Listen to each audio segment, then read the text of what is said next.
Hello students, जो आज का हमारा टॉपिक होगा वो फॉस्फोरस, सल्फर, कैल्शियम और पोटेशियम एलिमेंट के बारे में हम पढ़ेंगे।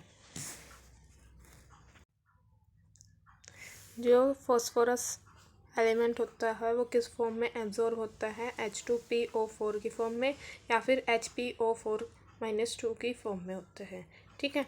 फॉस्फोरस की रिक्वायरमेंट ज़्यादा होती है यंगर टिश्यूज़ में और लेस होती है ओल्डर टिश्यू में। अब जो यंगर टिश्यू होते हैं वो ओल्डर टिश्यू में से फॉस्फोरस को निकाल लेते हैं।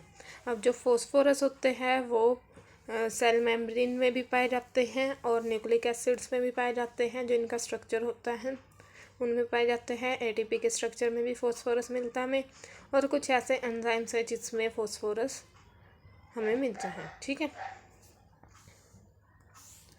फिर है हमारा जो इसकी डिफिशेंसी होगी।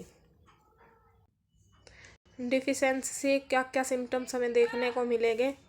डल green colour of a leaf, जो लीव्स है उनका कलर कैसा हो जाएगा, डल कलर, ग्रीन कलर का हो जाएगा। पुअर ग्रोथ होएगी। ठीक है। और जो थर्ड सिम्टम्स है वो क्या होएगा, लॉस ऑफ ओल्डर लीफ, जो ओल्डर लीफ हो गए वो क्या हो जाएंगे, लॉस हो जाएंगे। Anthocyanin development on the stem and leaf venation, जो लीफ है और जो स्टेम है उनमें किसकी डेवलपमेंट हो जाएगी, एंथोसाइनिन की डेवलपमेंट हो जाएगी। फिर सेकंड एलिमेंट है हमारा फॉस्फोरस। ये किस फॉर्म में लिया जाता है, SO4 की फॉर्म में लिया जाता है। In industrial area atmospheric gases like sulfur dioxide and sulfur trioxide are the main source of sulphur. Industrial area में जो एटमॉस्फेरिक गैसेस होती है उनमें सल्फ़र डाइऑक्साइड प्रेजेंट होता है और सल्फ़र ट्राइऑक्साइड प्रेजेंट होता है, जो कि मेन सोर्स होता है सल्फ़र का। ठीक है। It is needed by the root tip and the young leaves. ये किसके सल्फ़र की नीड कहाँ पर होती है, रूट टिप्स में। रूट के सबसे जो टिप वाला पार्ट होता है उनमें सल्फ़र की रिक्वायरमेंट होती है। यंग्स लीफ में भी सल्फ़र की रिक्वायरमेंट होती है। ठीक है।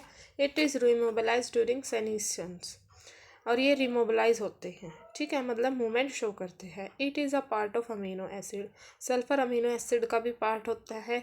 अब किन किन अमीनो एसिड्स में होता है, जैसे साइस्टीन, साइटीन एंड मेथोनिन, इनमें सल्फ़र पाया जाता है। ठीक है। It is the important part of the coenzyme A, ferredoxin, thiamine, biotin etcetera. ठीक है। ये कोएंजाइम ए, फेरिडोक्सिन, इन सब में भी क्या होता है, इनका इम्पोर्टेंट पार्ट होता है, मतलब सल्फ़र उनमें भी मिलता है। ठीक है। It is characteristic odour of a onion, garlic and cruciferous plant is due to the sulphur content. जो गार्लिक होता है मतलब अदरक होता है, और जो प्याज होता है उनकी जो ओडोर सी स्मेल होती है, तीखी सी स्मेल होती है, वो किस वजह से होती है, सल्फ़र की प्रेजेंस के कारण होती है। ठीक है। अगर इसकी डिफिशेंसी होगी तो हमें क्या क्या सिम्टम्स देखने को मिलेंगे। Chlorosis on the young leaf, young leaf में क्या होना स्टार्ट हो जाएगी, क्लोरोसिस होना स्टार्ट हो जाएगी।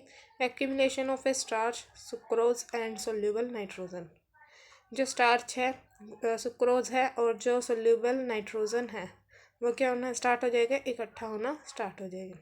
चेंज इन द पिगमेंटेशन, जो कलर है प्लांट का वो क्या होने लग जाएगा, चेंज होने लग जाएगा, ग्रीन से थोड़ा येलो होने लग जाएगा या फिर पर्पल होने लग जाएगा।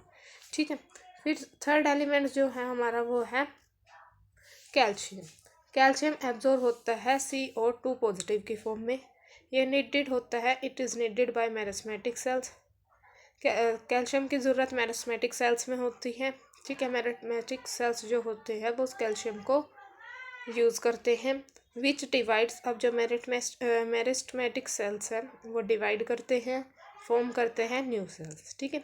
It accumulate in the older leaves, और ये क्या होते हैं, जो कैल्शियम होता है वो एक्यूमुलेट होता है, मतलब इकट्ठा हो जाता है ओल्डर लीव्स में। कैल्शियम फॉर्म करता है middle lamella as a calcium pectate, मतलब ये क्लोरोप्लास्ट में मिडल लैमिना को भी फॉर्म करता है। ठीक है।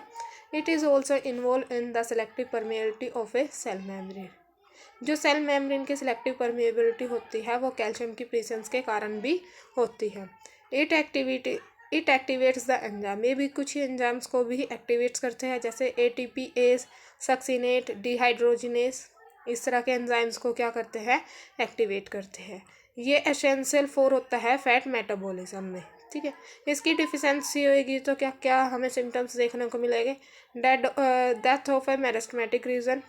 अब कैल्शियम मेरिस्टेमेटिक सेल्स में चाहिए होता है, अगर वो कैल्शियम नहीं मिलेगा तो जो मेरिस्टेमेटिक रीजन होते हैं वो क्या हो जाएंगे? डेड हो जाएंगे। स्टूडेंट ग्रोथ होएगी। लीफ टिप बिकम हुक्ड, जो लीफ की टिप होती है वो हुक्ड शेप की हो जाएगी। Potato tuber become small and a मेलफोर्स। Thank you so much for watching this video. I hope this video will help you.